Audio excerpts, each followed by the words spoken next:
Hello everyone, welcome to elite students. Today we are back again with a new video and आज के video में हम लोग LRDA past year puzzle का discussion करने वाले हैं।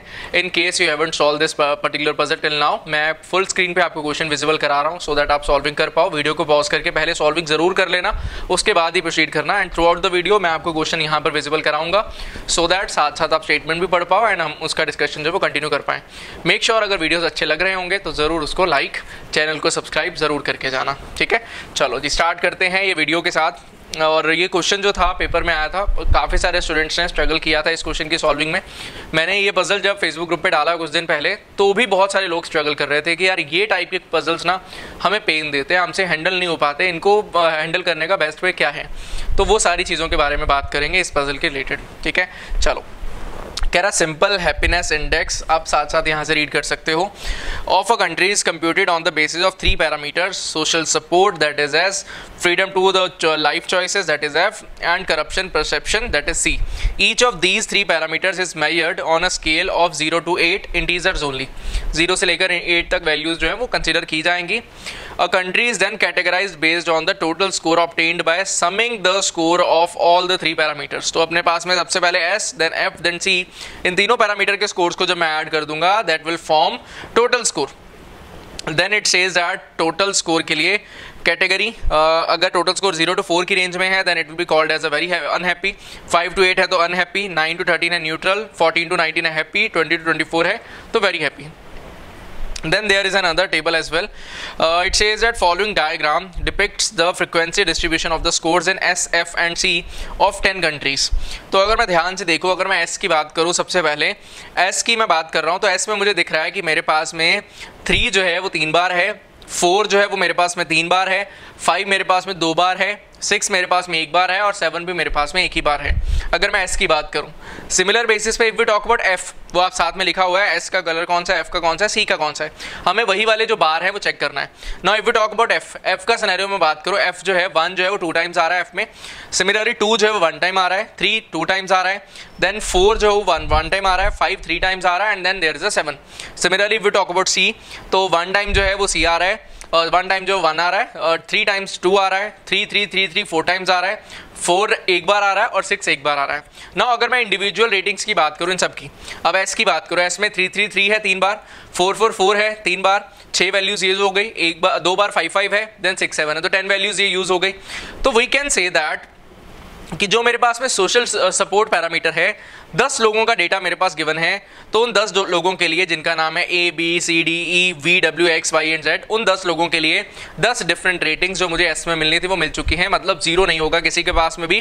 3 3 3 3 बार है, 4 4 4 3 बार है, 5 5 2 बार है, 6 and 7 है, ठीक है। तो अपने पास में आगे और बढ़ते हैं। कह रहा है following diagram depicts the frequency distribution of the scores in S, F and C of 10 countries A B C D E V W X Y Z. Further the following are known. A and C jointly have the lowest total score that is 7 with identical score in all the 3 parameters. Identical score मतलब same score होगा उन तीनों के तीनों parameter में A and C के लिए। Similarly Zuma has a total score of 17. Z जो है वो 17 स्कोर होगा and all the 3 countries which are categorized as happy have the highest score in exactly 1 parameter. ये अच्छा पॉइंट है। थर्ड पॉइंट आपको ये समझ में आ जाना चाहिए, 3 पॉइंट पढ़ते कि यार बहुत ज़्यादा डेटा अवेलेबल नहीं है रिगार्डिंग द 10 कंट्रीज, कोई ज़्यादा डेटा अवेलेबल नहीं, 3 ही पॉइंट्स अवेलेबल है और मुझे कितनी सारी वैल्यूज जो फिल करनी है। Question statement says that what is एमडाज स्कोर इन F, A का स्कोर इन F। अगर ये टीटा में है मतलब CBD नहीं है भाई, अगर CBD नहीं है तो CBD मतलब कैन नॉट बी डिटरमिन्ड नहीं है ऑप्शन में, टीटा है तो CBD तो होगा नहीं, तो इट ऑटोमेटिकली मीन्स दैट कुछ ना कुछ तो भाई फिगर आउट होने वाला है A के स्कोर के बारे में जो कि F की बात कर रहा है। सिमिलरली Z का स्कोर S की बात कर रहा है, ये भी फिगर आउट होने वाला है। थर्ड क्वेश्चन में कह रहा है B and D, 2 countries categorized as happy are tied with the same total score. What is the maximum score they can have? Maximum scores they are asking, so it automatically means that we will not be able to figure out the exact table. आपको ये बात समझनी चाहिए। Then next question says that if B scored 16 and D scores 15, third में बोल रहा था B and D का इक्वल स्कोर हो जाए, अब कह रहा है B scores 16 and D scores 15, मतलब ये भी भाई फिक्स नहीं है कि इनका स्कोर फिक्स आएगा या नहीं आएगा, पता नहीं। What is the maximum number of countries with a score of 13? ये सिनेरियो है। मुझे ये क्वेश्चन जो है वो सबसे बड़ा और सबसे अच्छा एग्जांपल है ये समझने के लिए कि भाई मुझे पूरा सॉल्विंग नहीं करने के पीछे भागना। मैं कभी भी ये ट्राई नहीं करूंगा कि मैं पहले पूरा चार्ट सॉल्व कर दूं, पूरा अरेंजमेंट बना लूं या पूरा डेटा जो है मैं फिल कर दूं, उसके बाद में मैं सॉल्विंग कर, जो ना ना ना वो वर्किंग ही नहीं है। वर्किंग है जो क्वेश्चंस हैं, जो डिमांड है उसको सॉल्विंग कर दो। अगर आप सॉल्व कर पा रहे हो तो आप एकदम सही रास्ते पे, अगर सॉल्व नहीं कर पाए तो आप पूरा पूरा बनाने के पीछे भागे हुए हो, तो वो एकदम ही गलत वे है। मैक्सिमम स्टूडेंट्स ने यही किया एग्जाम टाइम पे भी, और अभी मैंने डाला सॉल्व करने के लिए तब भी सेम ही प्रॉब्लम वो फेस की है। तो देखते हैं करना क्या आपने को। सबसे पहले अपने पास में जो डिफरेंट कंट्रीज़ हैं उन कंट्रीज़ के बारे में बात करते हैं, सारा डेटा उनका नोट डाउन कर लेते हैं कि क्या सिनेरियो चल रहा है। तो अपने पास में है सबसे पहले ए बी। देखो मुझे ना फ्रीक्वेंसी डिस्ट्रीब्यूशन पता था कि एस में कौन कौन सी वैल्यूज़ आने वाली हैं, एफ में कौन कौन सी आने वाली है, सी में कौन कौन सी आने वाली है। तो मैंने ये रखा एस, ये मैंने रखा एफ, ये मैंने रखा सी। मैंने एस के यहाँ पर नोट डाउन कर दूंगा कि एस के अंदर कौन कौन सी वैल्यूज़ या नीचे रख देते हैं।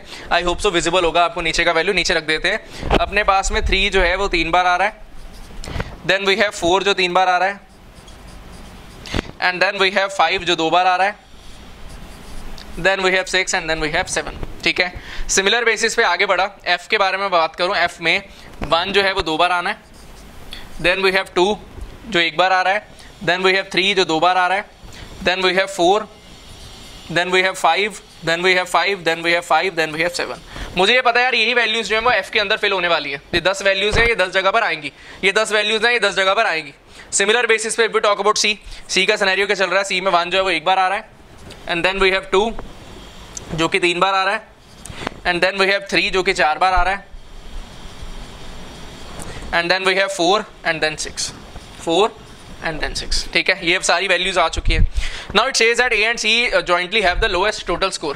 तो ए एंड सी का जॉइंटली लोएस्ट स्कोर है, that is 7 and 7, and Z के लिए स्कोर जो है that is given us to be equal to 17, and then all 3 countries which are categorized as happy. Happy मतलब 14 to 19 के बीच में जो आ रहे हैं, इसको नोट डाउन कर लेते हैं यहाँ पर। 14 to 19 के बीच में जो आ रहे हैं that will be known as happy countries. ठीक है, चलो जी अब आगे बढ़ते हैं। कह रहा व्हाट इज ए का स्कोर इन एफ। अगर ए का स्कोर मुझे चाहिए तो भाई ए के आइडेंटिकल स्कोर्स मुझे चाहिए होंगे। ठीक है, अच्छा एक चीज़ और, यहाँ पर मुझे पता है यार 17 बन रहा है, टोटल 17 में बना कैसे सकता हूँ, मुझे पता है लास्ट पॉइंट के according all the 3 countries which are categorized as happy have the highest score in exactly 1 parameter. तो यहाँ पर 17 है which will be in between 14 and 90, मतलब this is a happy country.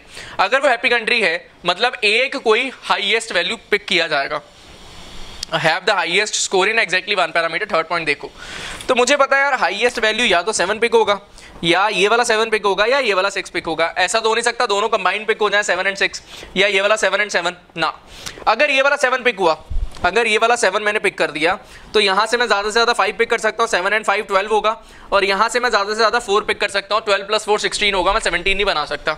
मतलब यहाँ पर 7 पिक करना तो पॉसिबल है ही नहीं, इस जगह पर 7 रखना पॉसिबल नहीं है जी। अगर 7 पॉसिबल नहीं है, मैं और वैल्यू की मैं बात करूं कि भाई यहाँ पर अगर मैं 7 पिक कर लेता सबसे बड़ी वैल्यू, तो 7 यहाँ से पिक करा, यहाँ से 6 पिक किया, 7 + 6 13, 13 + 4 जो है वो 17 बन रहा है, बिल्कुल सही बात है।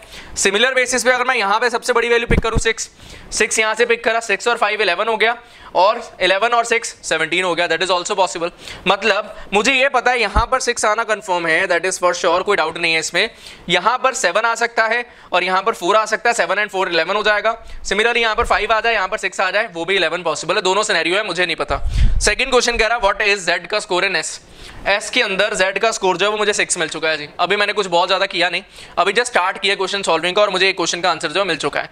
अभी भी वेकअप कॉल है, मैं समझ जाऊं, मुझे क्वेश्चंस का डिमांड समझना है। जो डिमांड होगा उस हिसाब से अगर मैं सॉल्विंग करूंगा, मैं जल्दी सॉल्विंग कर लूंगा, और अननेसेसरी जो है मैं वो चीज़ें कैलकुलेट नहीं करता जाऊंगा जिनका कोई रोल ही नहीं है क्वेश्चन की सॉल्विंग के अंदर।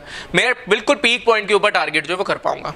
ठीक है, अच्छा एक चीज़ और समझना, मुझे पता है जो हैप्पी कंट्रीज हैं, 3 हैप्पी कंट्रीज, उनमें एक्जैक्टली हाईएस्ट वैल्यू एक बार आना है। मतलब एक बार 7 आएगा, एक बार 7 आएगा, एक बार 6 आएगा, 3 कंट्रीज में।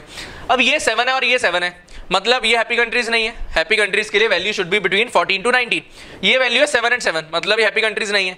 मतलब इनमें हाईएस्ट वैल्यू तो भाई पिक होने वाला है नहीं, ये हमें पता चल गया। अच्छा एक चीज़ और, अगर इन दोनों के वैल्यूज आइडेंटिकल हैं, मतलब वो वैल्यूज यहाँ पर आनी चाहिए जो कि एटलीस्ट 2 बार अवेलेबल हो, कम से कम 2 वैल्यूज अवेलेबल होनी चाहिए। अब जैसे कि मैं एग्जांपल हूँ यहाँ पर 2, कि क्या यहाँ पर 2 आ सकता है दोनों जगह पर?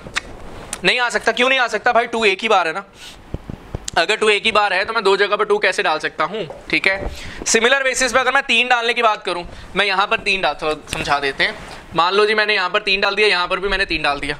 अब कम से कम वैल्यू जो मैं इस कॉलम में डाल सकता हूँ that will also be 3 and 3, ठीक है। अब इसके अलावा अगर मैं यहाँ पर 3 डाल चुका हूँ, 3 ऑलरेडी डाल चुका हूँ, मतलब मुझे अब यहाँ पर 1 and 1 डालना पड़ेगा सो दैट 7 बन जाए, 1 and 1। अब 2 1 तो अवेलेबल ही नहीं है, 2 1 तो अवेलेबल नहीं, तो मैं कैसे प्रोसीड कर सकता हूँ? मुझे ये समझ में आ गया कि भाई मैंने जो यहाँ पर 3 रखा है ना, that is not possible at all. ऐसा सिनेरियो पॉसिबल ही नहीं हो सकता कि मैं F के अंदर जो है वो 3 डाल दूँ। 2 बार 2 डाल नहीं सकता, 3 बन नहीं रहा, तो बचा क्या? 2 बार 2 क्यों नहीं डाल सकते? क्योंकि 2 बार है ही नहीं 2। 3 2 बार क्यों नहीं डाल सकते? क्योंकि मेरे पास यहाँ पर 1 1 रखना पड़ेगा, which is not a possibility. तो मुझे क्या पता चला, यहाँ पर 1 और यहाँ पर 1 आना जो है वो कंफर्म है। अब अगर मैं बात करूँ पहले क्वेश्चन का, व्हाट इज ए का स्कोर इन एफ? ए का स्कोर इन एफ मुझे मिल चुका है यार 1। बड़ा सिंपल सा है। अभी जैसे 5 क्वेश्चन आ रहे हैं, वो पूछ लेगा यार सी का स्कोर इन एफ कितना होगा, पता चल गया यार 1 है। अब अगर मुझे बनाना 7 है, तो इसका मतलब क्या हुआ, मुझे आइडेंटिकल स्कोर्स की हेल्प से बनाना है, तो मतलब मैं 3 यहाँ पे रख दूँ, 3 यहाँ पे रख दूँ, दैट इज अ पॉसिबिलिटी। और क्या पॉसिबल है? 3 यहाँ पर तो रख ही 3 और मेरे पास में 4 4 4 है। अगर यहाँ पर मैं 4 4 रख दूँ, 4 and 1 5, यहाँ पर 2 and 2, 2 बार 2 2 हो सकता है, पॉसिबिलिटी है। यहाँ पर 3 डाल दूँ, यहाँ पर भी 3 हो जाए, दैट इज ऑल्सो पॉसिबल। मतलब मल्टीपल सिनेरियो। अभी मैं उस लफड़े में पढ़ना नहीं चाहता। मेरा पहला और दूसरे क्वेश्चन का आंसर हो चुका, 6 नंबर मैंने पॉकेट में डाल लिए। अब कह रहा B and D 2 countries categorized as happy. अब बी एंड डी को कह रहा है यार हैप्पी है, वो ये वाली हैप्पी बोल रहा है उसको, और इसको भी हैप्पी बोल रहा है, ठीक है। अगर इन दोनों को हैप्पी बना दिया, खुश कर दिया इन दोनों को, मतलब 14 से लेकर 19 तक का वैल्यू आना चाहिए। कह रहा है are tied with the same total score, total score भी सेम कर दिया। अब कह रहा है what is the maximum score they can have? Maximum score they can have, दोनों का वैल्यू इक्वल और maximum score they can have. तो आपको ध्यान रखना होगा, थर्ड पॉइंट में गिवन था यार, जो हैप्पी कंट्रीज हैं उनमें जो है वो मैक्सिमम वैल्यू आना ही पड़ेगा। अब ये 6 वैल्यू मैं ऑलरेडी यूज कर चुका हूँ, ठीक है। मैंने ये 6 वैल्यू जो है यहाँ से हटा दिया, क्योंकि मैं ऑलरेडी यूज कर चुका हूँ। अपना काम यही रहेगा, जो वैल्यूज यूज हो चुके हैं वो हटाते जाओ। यहाँ पर 1 एंड ये वाला 1 यूज हो चुका है, तो मैंने यहाँ से ये वाला 1 एंड ये वाला 1 जो है वो हटा दिया। इसका अब कोई काम बचा नहीं है, ठीक है। अब इसके अलावा मुझे पता है मेरे पास में ये वाला सबसे बड़ा वैल्यू बचा हुआ है और ये वाला सबसे बड़ा वैल्यू बचा हुआ है। ये दोनों में डिस्ट्रीब्यूट होगा ही होगा, ठीक है। ये दोनों में डिस्ट्रीब्यूट होगा ही होगा। अब मान लो यार मैंने यहाँ पर 7 डाल दिया, यहाँ पर 7 डाल दिया, और यहाँ पर मैंने जो है वो 6 डाल दिया, ठीक है। अगर अभी मैंने 7 जो है, नहीं रुको, अपने पास में अगर मैं यहाँ पर 6 की बात कर रहा था, तो 6 के साथ में कॉम्बिनेशन क्या बनने वाला था, या तो 7 और 4 चला जाए या फिर 5 and 6 चला जाए, दोनों में से कोई भी हो सकता था, ठीक है। अब मैं ये कह रहा हूँ यार, अगर इस पॉइंट पर 7 और 4 चला गया, लेट इट बी यहाँ पर 7 and 4 जो है वो चला गया, ठीक है। तो अपने पास में 7 and 4 जाने से ये वाला 7 चला गया और ये वाला 4 यहाँ से जा चुका है, मतलब मेरे पास बच क्या रहा है, 6 बचा है, यहाँ पर 3 3 3 3 2 2 2 2 1 बचा है। सिमिलरली यहाँ पर 4 4 4 5 5 5 2 3 3 बचा है, ठीक है। अब ये है हैप्पी। हैप्पी का मतलब है मिनिमम 14 मुझे बनाना है, 14 से ज्यादा बनाना, और क्वेश्चन का डिमांड है maximum score they can have. तो मैक्सिमम करने के लिए क्या करते हैं, मुझे पता है यार मैक्सिमम वैल्यू तो भाई एक चाहिए ही चाहिए, मतलब एक यहाँ पर 7 चाहिए होगा या फिर यहाँ पर 6 चाहिए होगा। सिमिलरली यहाँ पर 7 चाहिए होगा या फिर यहाँ पर 6 चाहिए होगा, ठीक है। रख के देखते हैं, मुझे मैक्सिमम बनाना, लेट इट भी मैंने यहाँ पर 7 डाला, यहाँ पर 7 डालते ही मुझे यहाँ पर 6 डालना पड़ेगा, कंपलसरी है, क्योंकि हैप्पी है तो मैक्सिमम वैल्यू मुझे देना पड़ेगा, ठीक है। अब यहाँ पर 7 आ गया तो मैं मैक्सिमम वैल्यू यहाँ पे मैक्सिमम 5 रख सकता हूँ। 7 और 5 12 हो जाएगा, 12 और 3 15 हो जाएगा। यहाँ पर मैंने 5 डाल दिया, ज़्यादा से ज़्यादा 5 रख सकता हूँ। 5 के बाद मैंने यहाँ पे 3 रख दिया, ठीक है। 7 5 12 और 3 15 हो चुका है वैल्यू, ठीक है। इसके अलावा नीचे वाली की मैं बात करूं, अगर ज़्यादा से ज़्यादा यहाँ पर मैं 5 वैल्यू रख सकता हूं। अगर यहाँ पर मैंने 5 वैल्यू डाला तो मैं यहाँ पर भी 5 ही वैल्यू रख सकता हूँ, ठीक है। तो मेरे पास में 5 5 10 और 6 16 और 7 5 3 7 5 12 और 3 15 हो गया। अब यहाँ पर मैजिक है। मैजिक क्या है, मैं भाई थर्ड क्वेश्चन सॉल्विंग करने निकला था। कह रहा B and D 2 countries categorized as happy are tied with the same total score, what is the maximum score they can have. मैं टाई कराना चाहता था, मैंने सम किया 7 5 12 3 15 5 5 10 और 6 16। मैं इक्वल कराना चाहता था, इक्वल हुई नहीं। अब गड़बड़ क्या हो गया भाई, इक्वल कराना चाहिए, इक्वल हुआ नहीं। बट अगर मैं चौथे क्वेश्चन की बात करूं, अगर मैं क्वेश्चन पढ़ रहा हूं, उसका वैल्यू देखो कितना ज्यादा है। कह रहा है B score 16 and D score 15। इसका बन रहा है 5 5 10 6 16, इसका बन रहा है 7 5 12 3 15। कह रहा है बी का 16 चाहिए और डी का 15 चाहिए, मेरा ऑपोजिट बना हुआ है, तो मैं गेम घुमा सकता हूं अपने हिसाब से। गेम कैसे घूमेगा, मैं इंटरचेंज कर दूंगा सारी वैल्यूज को। मैं यहाँ पर 5 रख देता हूँ, यहाँ पर मैं 7 कर देता हूँ, यहाँ पर 5 5 ही है, यहाँ पर मैं 6 कर देता हूँ, यहाँ पर मैं 3 कर देता हूँ, बाकी सारी चीजें सेम रहने देता हूँ, क्या फर्क पड़ता है। क्या फर्क पड़ता है, बी एंड डी के ऊपर कोई रिस्ट्रिक्शन थोड़ी था, मैं अपने हिसाब से तो खेल रहा था ना, उनको मैं खेल दिया, क्या दिक्कत है। मैं थर्ड क्वेश्चन सॉल्व करने निकला था, थर्ड क्वेश्चन में मेरी वैल्यू इक्वल नहीं हो पाई, मैंने उसकी हेल्प से फोर्थ क्वेश्चन के ऊपर नजर डाल लिया कि भाई फोर्थ क्वेश्चन देख लेते हैं क्या होता है। फोर्थ क्वेश्चन अब हमसे कह रहा है कि 5 5 10 और 6 16, 7 5 12 और 3 15, ठीक है, सही बात हो गया। कह रहा what is the maximum number of countries with the score of 13। अब 13 का स्कोर मांग रहा है, मैक्सिमम कितनी कंट्रीज का हो सकता है। मुझे क्या पता है यार, ये 5 और 7, 5 वैल्यू हटना था वो हट चुका है, 6 वैल्यू हटना था वो हट चुका है, 7 वैल्यू हटना था वो हट चुका है, ये 7 वैल्यू जो है वो जा चुका है अब, ठीक है। अब अगर ये 7 वैल्यू भी चला गया सिमिलर बेसिस पे 1 5 1 5, तो 2 5 भी जा चुके हैं, 2 5 वैल्यूज यहाँ से जा चुके हैं। सिमिलर बेसिस पे 6 और 3, 6 और 3 यहाँ पर ये वाला 6 भी जा चुका है और ये वाला 3 भी जा चुका है। अब मुझे कह रहा है कितनी कंट्रीज का 13 बन सकता है। देखो 13 बनाने का रास्ता क्या है वो देखो, अगर मैं ध्यान से, कोई और कंडीशन नहीं, कहीं पर भी और कंडीशन नहीं है। यहाँ पर 7 बनाना है, वो तो सबसे छोटी वैल्यूज की हेल्प से बनना है, 4 और 2 से बनेगा, 3 3 से बन जाएगा, ठीक है। मुझे अगर 13 बनाना है तो मैं एक 5 पकड़ा, यहाँ से एक 5 पकड़ा, यहाँ से एक 3 पकड़ा, 13 बन गया, 5 5 और 3, 13 बन गया।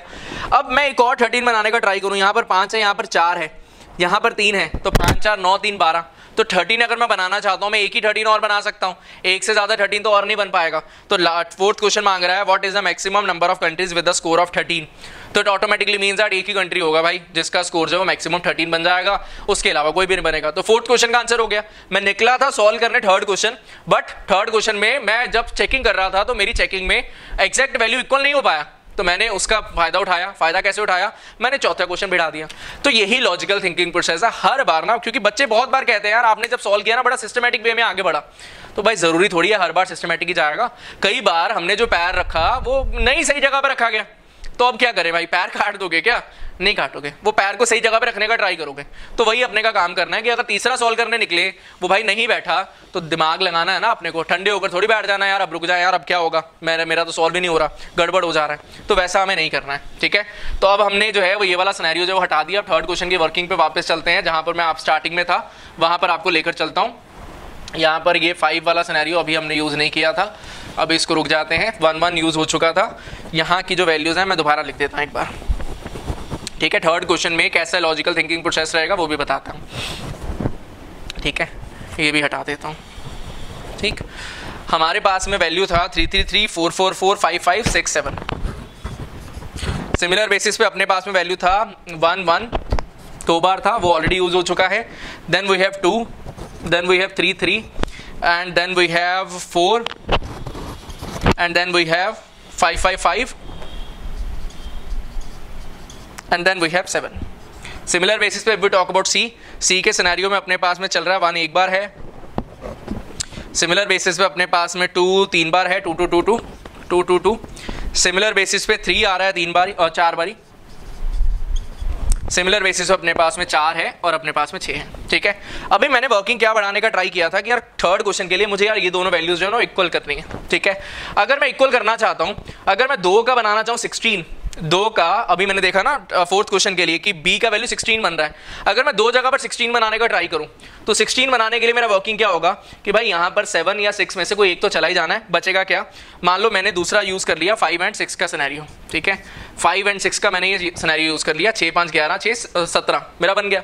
5 एंड 6 जा चुका है, मैंने ये वाला 5 कट कर दिया, मैंने ये वाला 6 कट कर दिया और ये वाला 6 मैंने कट कर दिया, ठीक है। अभी तक मेरे पास में ये 7 बचा है, ये मेरे पास में 4 बचा है, यहाँ पर मेरे पास 5 बचा है। अगर मैं 16 बनाने का ट्राई करता हूँ तो 16 कैसे बनेगा।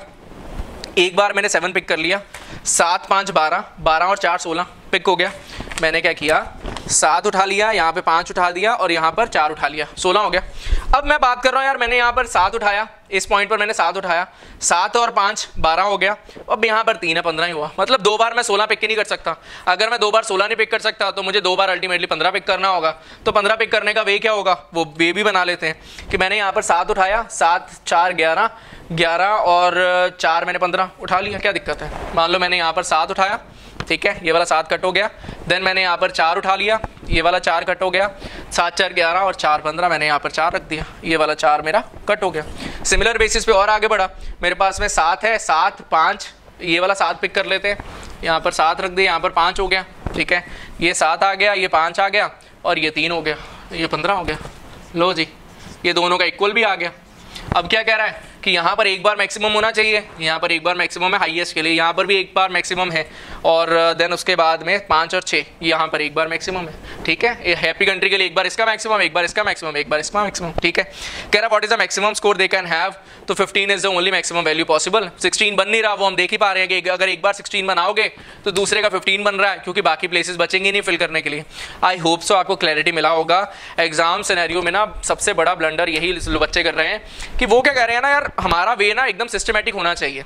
नहीं भाई, वो ऐसा नहीं होता। एग्जाम टाइम में जब प्रेशर सिचुएशन है, हर बार आप 100% आप ये सोचो यार एकदम स्मूथ वर्किंग हो जाएगा, जरूरी नहीं है। हो सकता है, हो जाएगा तो बहुत अच्छी बात है, बट हर दिन अपना नहीं होता। कई बार हम जो केस बनाएंगे वो केस नहीं बैठेगा, कई बार वो केस ऐसा चला जाएगा कि थोड़ा सा चूक गए हम उस केस से, तो हमें प्ले करना पड़ता है। उस टाइम पे अगर हम सोच पाते, अब जैसे मैं थर्ड क्वेश्चन में आकर अटका, अगर मैं उस टाइम पर आकर बहुत ज़्यादा प्रेशर सिचुएशन में आ जाऊँ, मेरा प्लान नहीं था कि मैं जो है वो अनइक्वल जो मैं बनाऊंगा, मैंने सॉल्विंग करना स्टार्ट किया और अनइक्वल बन गया, तो क्या मैं सोच कट कर दूं यार, नहीं यार ये तो नहीं बन पा रहा यार, वापस चलते हैं यार।